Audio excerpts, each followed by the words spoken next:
दोस्तों, आप लोगों ने एटम का ये पिक्चर कहीं ना कहीं तो ज़रूर देखा होगा, लेकिन एटम्स असल में ऐसे दिखते ही नहीं हैं। और क्या हो अगर मैं आपसे कहूँ कि बनाना एक फ्रूट है ही नहीं, और आसमान में ये जो बादल तैरते रहते हैं, इनका वज़न कितना होता है। इन्हीं सब के बारे में जानने वाले हो आज के इस वीडियो में। So let's begin.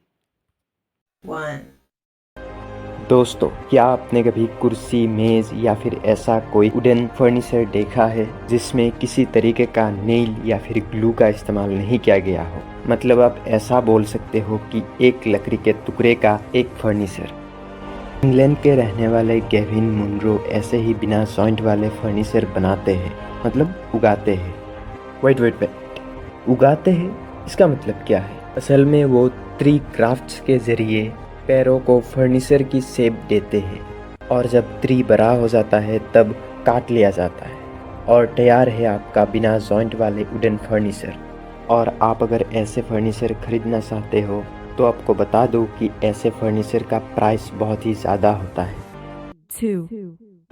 दोस्तों, आप लोगों ने एटम की यह पिक्चर किसी न किसी बुक में या फिर वीडियोज़ में तो ज़रूर देखी होगी, और आप भी सोचते होंगे कि एटम्स ज़रूर ऐसा ही होगा, लेकिन ऐसा नहीं है। एटम का शेप ऐसा बिल्कुल नहीं है।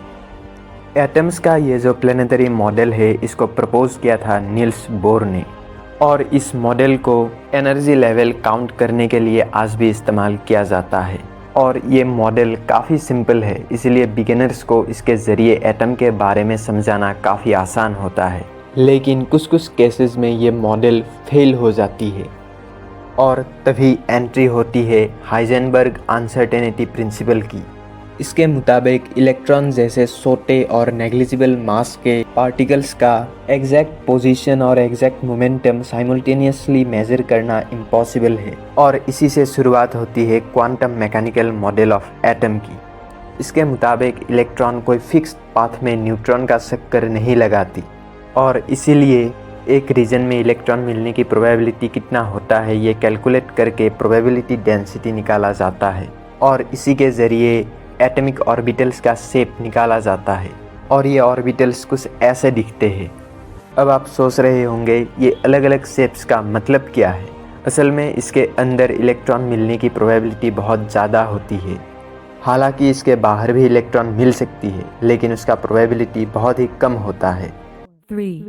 दोस्तों, क्या आपको पता है कि आईपैड में कैलकुलेटर्स नहीं होते हैं? एप्पल के बाकी प्रोडक्ट जैसे आईफोन और मैक में तो कैलकुलेटर होता है, लेकिन आईपैड में नहीं होता है। इसके लिए आपको ऐप स्टोर में जाकर कोई थर्ड पार्टी ऐप डाउनलोड करना पड़ेगा। लेकिन इसका क्या कारण है कि आईपैड में कैलकुलेटर्स को इंक्लूड नहीं किया गया? तो बात है 2010 की। एप्पल आईपैड लॉन्च करने के लिए लगभग रेडी था। उस समय स्कॉट फोर्स्टेल था आईपैड के सॉफ्टवेयर डिजाइनर ग्रुप के हेड।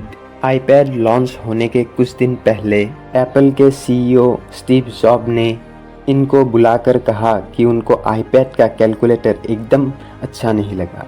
इसलिए स्टीव जॉब ने स्कॉट फोर्स्टेल को कैलकुलेटर दोबारा डिज़ाइन करने को बोला। लेकिन आईपैड के लॉन्च होने तक बस कुछ ही दिन बाकी थे। इतने कम समय में वो दूसरा कैलकुलेटर ऐप डिज़ाइन नहीं कर पाया, इसलिए आईपैड को कैलकुलेटर के बिना ही लॉन्च किया गया। लेकिन अब तो आईपैड लॉन्च होने का 10 साल हो चुका है, और अब स्टीव जॉब भी एप्पल का सीईओ नहीं है। तो अब तक क्यों आईपैड में कैलकुलेटर नहीं लाया गया? तो इसमें अब का एप्पल के सीईओ का कहना है कि वो कुछ अलग करना चाहते हैं, इसलिए जब तक वो एक अलग लेवल का कैलकुलेटर नहीं डिज़ाइन कर लेते तब तक आईपैड में कैलकुलेटर नहीं इंक्लूड किया जाएगा। 4 नीले नीले आसमान पर सफ़ेद सफ़ेद बादल दिखने में कितने अच्छे लगते हैं, राइट? लेकिन आज के बाद आपका बादलों को देखने का नज़रिया ही बदल जाएगा जब आप जानेंगे इन क्लाउड्स का वज़न कितना होता है।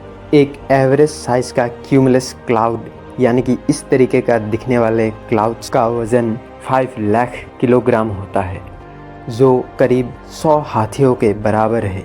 एक बार सोच के देखो, आसमान में 100 हाथी फ्लोट कर रहे हैं। लेकिन अगर इन क्लाउड्स का वज़न इतना ही होता है तो ये आसमान में फ्लोट कैसे करता है? इसका मेन रीज़न है ये बहुत बड़े एरिया में स्प्रेड होता है। ना कि एक जगह में इकट्ठा होते हैं। इनका डेंसिटी ड्राई एयर से काफ़ी कम होता है, क्योंकि वाटर का मॉलिक्यूलर वेट ड्राई एयर से काफ़ी कम होता है। अब से जब भी इन क्लाउड्स को देखोगे, एक बार के लिए ही सही, लेकिन ये पिक्चर जहन में तो ज़रूर आएगी। 5, केला यानी कि बनाना मेरे सबसे फेवरेट फ्रूट्स में से एक है और आपको भी केला ज़रूर पसंद होगा। लेकिन क्या हो अगर मैं कहूँ कि बनाना असल में फ्रूट है ही नहीं। जी हाँ, बिल्कुल सही सुना आपने। बनाना एक फ्रूट नहीं बल्कि बेरी है। और सिर्फ केला ही नहीं, ग्रेप्स और वाटरमेलन्स भी बेरी ही है। इस फैक्ट को सुनने के बाद आपका दिमाग ज़रूर हिल गया होगा, लेकिन अब जो फैक्ट मैं आपको बताने वाला हूँ उसको सुनने के बाद तो आपका दिमाग खोपड़ी से ही निकल आएगा। तो फैक्ट ये है कि स्ट्रॉबेरी, रास्पबेरी और ब्लैकबेरी बेरी नहीं बल्कि फ्रूट है।